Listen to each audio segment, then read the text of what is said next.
আসসালামু আলাইকুম। সংবাদে আপনাদের সবাইকে স্বাগত জানাচ্ছি। আমি ফিরোজ তোহা। শুরুতেই সংবাদ শিরোনাম। বাংলাদেশের সর্বশেষ গুরুত্বপূর্ণ আপডেট সংবাদে আপনাকে স্বাগত। শুরুতেই সংবাদ শিরোনাম, পরে বিস্তারিত। প্রথমেই জানাবো, নৈরাজ্যকারীদের প্রশ্রয় দিচ্ছে সরকার, অভিযোগ বিএনপির তারেক রহমানের। বিএনপির ভারপ্রাপ্ত চেয়ারম্যান তারেক বলেছেন, দেশের সাম্প্রতিক সময় হত্যা ও নৈরাজ্যকারীদের সরকার প্রশ্রয় দিচ্ছে, অথচ যারা সন্ত্রাসী কর্মকাণ্ড, মানুষকে হত্যা করছে, চাঁদাবাজি করছে, সবাই বিএনপির নেতাকর্মী। কিন্তু অভিযোগ দিচ্ছে সরকারের বিরুদ্ধে। যারা মব তৈরি করছে তাদের কেন গ্রেপ্তার করা হচ্ছে না, এই প্রশ্ন তুলেছেন বিএনপির নেতা। অথচ বিএনপি নেতাদেরকে পুলিশ গ্রেপ্তার করার পর থানায় ঢুকে হামলা চালিয়ে তাদেরকে ছাড়িয়ে নিয়ে যাওয়ার ঘটনা ঘটেছে, সে বিষয়ে তারেকের মুখে এখন কলু পেটেছে। এরপর জানাবো, রাতভর গাছের সঙ্গে বেঁধে রাখা হয় বিএনপি নেতাকে। মানিকগঞ্জের দৌলতপুরে প্রবাসীর স্ত্রীর ঘরে ঢুকে অনৈতিক কাজের সময় এক বিএনপি নেতাকে হাতে নাতে ধরে ফেলে এলাকাবাসী। পরে তাকে রাতভর গাছের সঙ্গে বেঁধে রাখা হয়। জানা গেছে যে মহিলার ঘরে গিয়েছে তার স্বামী, একজন প্রবাসী, তার 2টি সন্তান রয়েছে। তবে তার স্বামী এই ঘটনার পর জানিয়ে দিয়েছেন তিনি তার এই স্ত্রীকে রাখবেন না। এরপর ওই বিএনপি নেতার সঙ্গে ওই মহিলার বিয়ে দেওয়ার বিষয়ে এলাকাবাসী আলাপ আলোচনা শুরু করেছে। এদিকে মৃত্যুর মুখ থেকে ফিরে আসা আমাদের কেনার ক্ষমতা কোনো দলের হয়নি বললেন নাহিদ ইসলাম। জাতীয় নাগরিক পার্টি এনসিপির আহ্বায়ক নাহিদ ইসলাম বলেছেন, আমরা দেশের সংস্কার, বিচার এবং নতুন সংবিধান চেয়েছি, কিন্তু এসব জনদাবির বিরুদ্ধে দাঁড়িয়ে যাচ্ছে একটি পক্ষ, যারা পুরাতন বন্দোবস্তকে টিকে রাখতে চায়, চাঁদাবাজ এবং সন্ত্রাসকে টিকে রাখতে চায়। কিন্তু আমরা বলছি, গণ অভ্যুত্থানের পরে এত মানুষের জীবনদানের পরও যদি মনে করা হয় পুরাতন রাজনীতিকে টিকে রাখতে হবে, এটা সহজ হবে না। আমরা মৃত্যুর মুখ থেকে ফিরে এসেছি বিএনপিকে চাঁদা দেওয়ার জন্য নয়। এদিকে সোহাগ হত্যার প্রতিবাদে ছাত্র শিবিরের বিক্ষোভ। পুরান ঢাকার মিটফোর্ট হাসপাতালের সামনে বাঙালি ব্যবসায়ী লালচাঁদ ওরফে সোহাগকে প্রকাশ্যে নির্মমভাবে পাথর মেরে কুপিয়ে হত্যার প্রতিবাদ জানিয়েছে ঢাকা মহানগর দক্ষিণ শাখা ছাত্র শিবির। একই সঙ্গে বিএনপির চাঁদাবাজিকে রুখে দিতে তারা আহ্বান জানিয়েছে দেশবাসীর প্রতি। এবং সর্বশেষ জানাবো, রাজধানীর শ্যামলীতে ছিনতাইকারীরা খুলে নিয়ে গেল জামা জুতো। রাজধানীর শ্যামলীতে এক পথচারীকে আজ সকালে ছিনতাইকারীরা ধরে। এরপর তার সঙ্গে থাকা সমস্ত জিনিসপত্র নিয়ে ক্ষান্ত হয়নি তারা। মোটরসাইকেল পরিহিত 2 যুবক এসে ওই ব্যক্তিকে টার্গেট করে এবং অস্ত্রের মুখে জিম্মি করে তার শরীর থেকে তার জামা কাপড়ও খুলে নেয়। প্রথমে তার ব্যাগপত্র নেয়ার পর তারপর তার জামা কাপড়ও তারা প্রকাশ্যে খুলে নিয়ে যায়, অস্ত্রের মুখে জিম্মি করে। এই ভিডিওটি ইতিমধ্যে সামাজিক যোগাযোগ মাধ্যমে ব্যাপক পরিমাণ ভাইরাল হয়েছে। বিষয়টি অত্যন্ত দুঃখজনক ঘটনা। প্রিয় দর্শক, এতক্ষণ শুনছিলেন সংবাদ শিরোনাম, এবারে বিস্তারিত। তবে তার আগে বন্ধুরা, অনুরোধ থাকবে এই সংবাদটিতে একটি লাইক দিন। এই চ্যানেলে আপনি নতুন হয়ে থাকলে আমাদের সংবাদটি দেখতে দেখতে চ্যানেলটি সাবস্ক্রাইব করে রাখুন। কমেন্ট করে বন্ধুরা আপনার মূল্যবান মতামত জানিয়ে দিন আপনি বিশ্বের কোন দেশ থেকে বা বাংলাদেশের কোন স্থান থেকে আমাদের সংবাদটি দেখছেন এবং শুনছেন। আর বন্ধুরা, এই সংবাদটি আপনার সোশ্যাল মিডিয়া ফেসবুকে শেয়ার করে বন্ধুদেরও দেখার সুযোগ করে দিন। এবারে বিস্তারিত।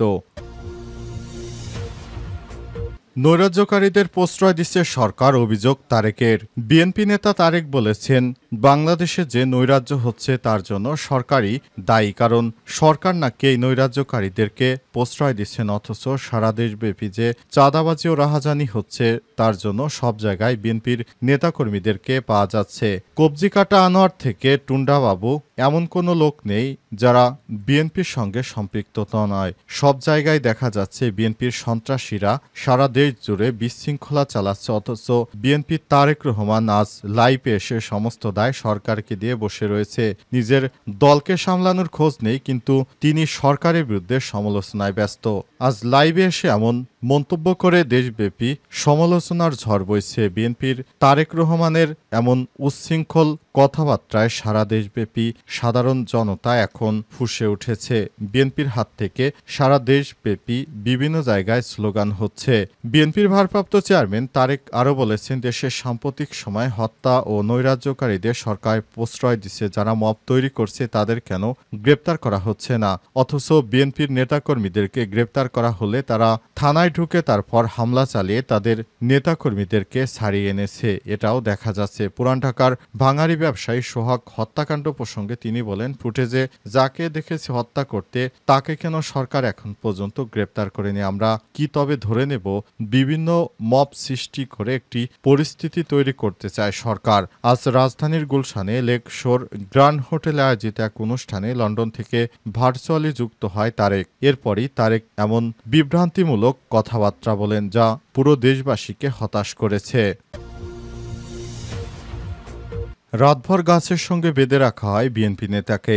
মানিকগঞ্জের দৌলতপুরে প্রবাসীর স্ত্রীর ঘরে ঢুকে অনৈতিক কাজের সময় হাতে নাতে ধরে ফেলে এলাকাবাসী। এরপর তাকে রাতভর গাছের সঙ্গে বেঁধে রাখা হয়। আজ বিষয়টি কালবেলাকে নিশ্চিত করেছে মানিকগঞ্জের দৌলতপুর থানার officer in charge OC ARM Al Mamun. এর আগে গতকাল রাত 2টার দিকে দৌলতপুর উপজেলার ধামেশ্বর ইউনিয়নে এই ঘটনা ঘটে। গাছের সঙ্গে বেঁধে রাখা ওই নেতার নাম সিরাজুল ইসলাম মঞ্জেল, বয়স 45। তিনি ধমশ্বর ইউনিয়ন বিএনপির দপ্তর সম্পাদক। একই ইউনিয়নের গালাগ্রামের মৃত শিরজন আলীর ছেলে সিরাজুলের সংসারে 2 সন্তান রয়েছে। এছাড়াও প্রবাসীর স্ত্রীর 2 সন্তানের মা।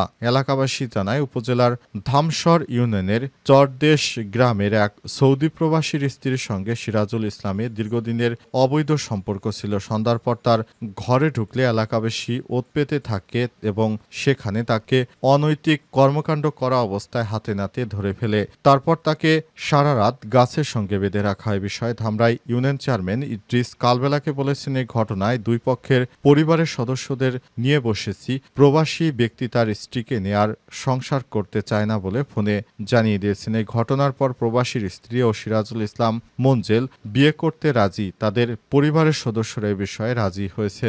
দৌলতপুর থানার officer in charge OC ARM Al Mamun কালবেলাকে জানান, এই বিষয়ে শুনে ঘটনাস্থলে পুলিশ গিয়ে তবে স্থানীয় চেয়ারম্যান এ বিষয়ে মীমাংসা করার চেষ্টা করছে।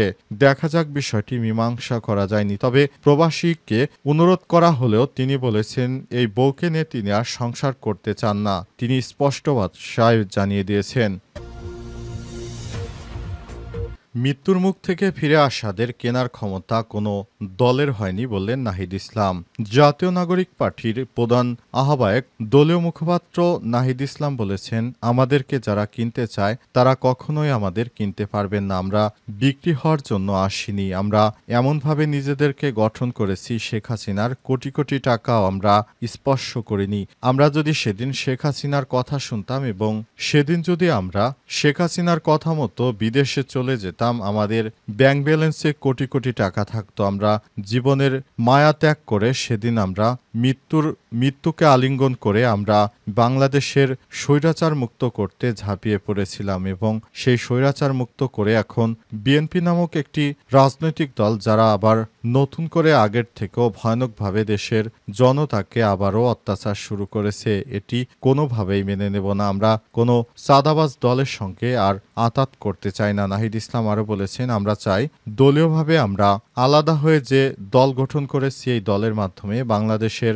আপামর জনতাকে সঙ্গে নিয়ে আগামী সংসদ গঠন করতে। কিন্তু যারা মনে করে যে শেখ হাসিনা পালিয়ে যাওয়ার পর দেশটি তাদের হয়ে গেছে, তাদের উদ্দেশ্যে নাহিদ ইসলাম বলেছেন, আপনারা ভুলে যাবেন না, অত্যাচারীরাও বলেছিল আমরা ক্ষমতায় এসেছি, আমাদেরকে কে নামাবে, আপনাদের দশাও কিন্তু তাদের মতো হবে। সুতরাং দেশব্যাপী যে আয়ামে জাহিলিয়াতের মতো যে ধরনের কর্মকাণ্ড শুরু করেছেন সেটি অচিরেই বন্ধ করতে হবে। তা না হলে এই ধরনের কর্মকাণ্ডের করার কারণে বাংলাদেশের মানুষ আওয়ামী লীগের মতো বিএনপিকেও ছুঁড়ে ফেলে দেবে। আমরা বোনাস লাইভ নিয়ে আমরা আবার রাজনৈতিক মাঠে ফিরে এসেছি। আমরা যে বেঁচে আছি এটাই হচ্ছে আমাদের জীবনের বোনাস। স্বৈরাচার মুক্ত করতে গিয়ে আমরা নিজেদের জীবনের মায়া ত্যাগ করেছি। আমাদেরকে কেনার সামর্থ্য বিএনপি বা কারোই নেই। সোহাগ হত্যার প্রতিবাদে ছাত্র শিবিরের বিক্ষোভ। বিএনপির নেতাকর্মীদের হামলায় সোহাগ নামে এক ভাঙাড়ি ব্যবসার মৃত্যুর ঘটনায় সারা দেশব্যাপী বিক্ষোভ মিছিল করেছে ছাত্র শিবির। ছাত্র শিবিরের পক্ষ থেকে জানানো হয়েছে, মধ্যযুগীয় কায়দায় একটি হত্যাকাণ্ডের ঘটনা ঘটল, যেটি বিএনপির হাইকমান্ড কোনোভাবে এর দায় এড়াতে পারে না, কারণ বিএনপির দলের ভিতর থেকে এই ধরনের নৃশংস ঘটনা ঘটছে, যেটি বারবার স্মরণ করিয়ে দিচ্ছে বিএনপি একটি ফ্যাসিস্ট দল। তারা কোনোভাবে এর দায় এড়াতে পারে না। সোহাগ হত্যার প্রতিবাদে তাই সারা দেশব্যাপী মানুষ ফুঁসে উঠেছে। বিএনপি মনে করেছিল তারা আওয়ামী লীগের মতো এই ধরনের চাঁদাবাজি করে পার পেয়ে যাবে, কিন্তু না, তাদেরকে প্রতিহত করার জন্য সারা দেশব্যাপী সবাই একত্র হয়েছে। বিএনপির নেতাকর্মীরা ৫ আগস্টের পর থেকে তারা মনে করেছে তারা ক্ষমতায় চলে গেছে, এভাবেই তারা তাদের কর্মকাণ্ড পরিচালিত করছে, কিন্তু কোনোভাবেই তারা নিজেদেরকে আয়নার সামনে দেখছে না। তারা মনে করেছিল যে তারা হয়তো এবার নির্বাচনের আগেই ক্ষমতায় চলে গেছে। তারা যে কি করতে পারে সেটি বিগত ১০ মাসে সাধারণ মানুষ দেখতে পারছে। বিএনপি নেতাকর্মীরা তারেক রহমানের নেতৃত্বকে মেনে নিচ্ছে না। তারা নিজের মতো সারা দেশব্যাপী চাঁদাবাজি রাহাজানি করছে, কিন্তু এর দায়ভার দলীয় প্রধান হিসেবে তারেক রহমান কখনোই এড়াতে পারবে না, কারণ তার দলের নেতৃত্বে তিনি রয়েছেন। তার দলের নেতাকর্মীরা কেন এই ধরনের হত্যাকাণ্ড ঘটালো এ বিষয়ে তারেক রহমানের পক্ষ থেকে এখনো স্পষ্ট করে কোনো বার্তা দেওয়া হয়নি কিংবা কোনো দায়ও স্বীকার করা হয়নি, বরঞ্চ তারেক রহমান আরও সরকারকে এ বিষয়ে দোষ চাপিয়ে দিয়েছেন।